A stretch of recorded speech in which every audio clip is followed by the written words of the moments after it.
Good morning, everyone. Welcome to 8 West. It's the middle of the week. We've hit it. For me, it's going a little bit slow, but this is a treat. It's nice to have you back because you've been gone a few days. You know, I've been gone for about a week and a half. Couple of weeks, exactly. I was on vacation and then came back. My daughter Jacqueline had tonsil surgery and had a rare reaction to one of the painkillers that she was on. Ended up in the hospital for part of last week. So anyway, so I've been on mommy duty. I'm very happy that she's on the road to recovery and I'm back at work. And it's good news. It's just been kind of interesting. Although for all those steamy days that we had last week, I was pretty much housebound. Either housebound or hospital bound, so I had a lot of air conditioning around. You would have been inside anyway. You know, fortunately, she's okay. Yeah, she's but unfortunately, it was for something that kind of painful that she had to go through. Right. So anyway, so she's on the road to recovery, which is great. But in the mix of all of that, we had a very exciting development in the DeBoer household. My son Jacob asked his girlfriend to get married, and she said yes. Of course. And so here they are. There's Jacob and his fiance, Taylor Glass. So we're looking at June next year as a wedding. So she's trying to put it all together. We're trying to nail down this, to send out the save the date cards. Right. And most brides plan out over a year in advance, and so here it is. They really are. She has her heart set on a June wedding, and so they're kind of want to at least get the big things nailed down. We've got the church nailed down, looking for the reception venue, and we've done enough stuff with wedding planners here on 8 West. I sort of feel like an expert, but as the mother of the groom, my biggest job is to keep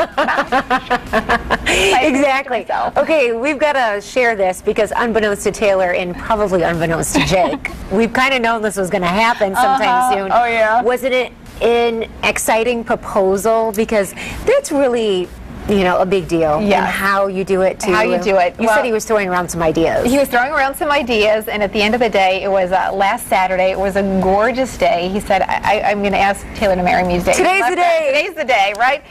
So they went to Hoffmaster State Park, which is just beautiful. His plan was to do it the sunset of Lake Michigan. So he had turned around. They were out there and kind of taking some pictures with the sun setting in the background and all of that. And he said he had the ring in his pocket. Okay. And so he asked her to turn around and grab something. And when she turned back around, she almost tripped over him because he was down on his knee.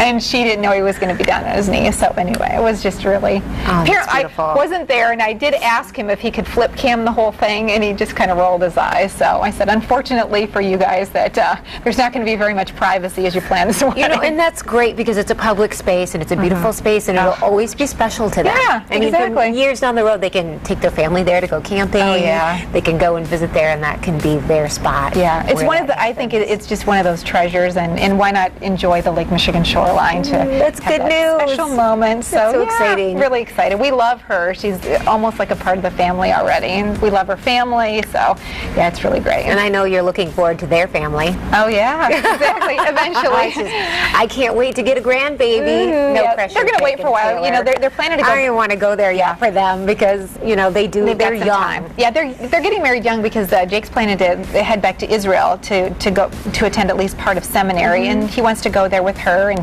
she'll graduate from the nursing program at Aquinas, and he's graduating from Calvin. So yeah, it's going to be really wonderful. We're excited.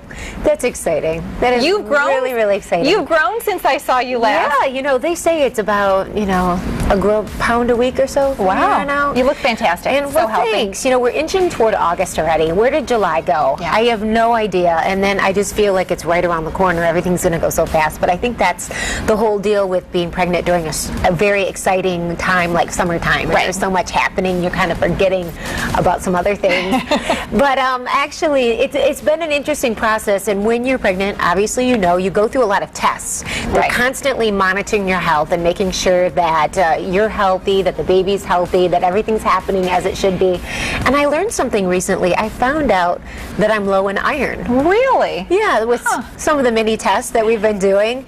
And so I wanted to kind of go, I had to go online because I was like, well, I want to search for some good sources of iron because even when people aren't, aging women, it's a really good thing to just kind of keep in check because iron is good, helps carry oxygen throughout the body. So I was doing a little research on what I need to do, and I thought that might be helpful to some of the people watching, or maybe even trying to add a little iron to their diets as well.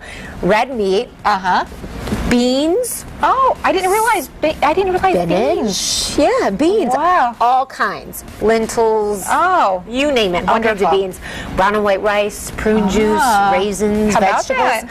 And you know, I try to be healthy. I feel like I eat a lot of this stuff, but I think I'm going to up it a little bit and try to get a little. Anyone knows any really good sources of iron and how to do that, I'll be looking for that. They said, don't be too worried, but definitely maybe try to up the intake a little bit because you want to watch that.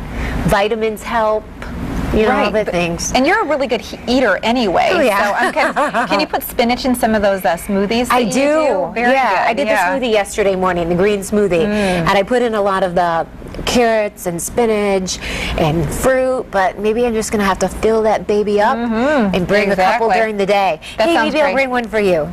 Sounds great. Thanks a lot. I was talking yesterday, I don't know if you saw that, that I ate a corn dog in your honor at the Iowa Free Fair because you weren't out there to do it. I was wondering about that. Because you know we're getting some emails from people who are wondering if we're going to be at the Iowa Free Fair, and so I said, okay, Rachel's assignment yesterday was to go and eat a corn dog. I think maybe corn dogs are high in iron. It was a jumbo.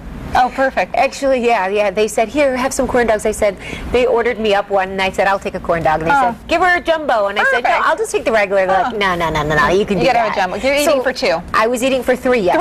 Eating for three, exactly. For Terri, myself, and the baby. Oh, that's fantastic. Well, you look great, and I think pregnant women everywhere can envy you. By the way, my friend on Twitter, it's all pink to me, Shannon, had her baby early this morning, about 3 o'clock this morning. So I don't know if you're up watching, but congratulations. Another girl for her. Her Twitter handle is It's All Pink to Me. And it's still pink. Enough. Yes, exactly.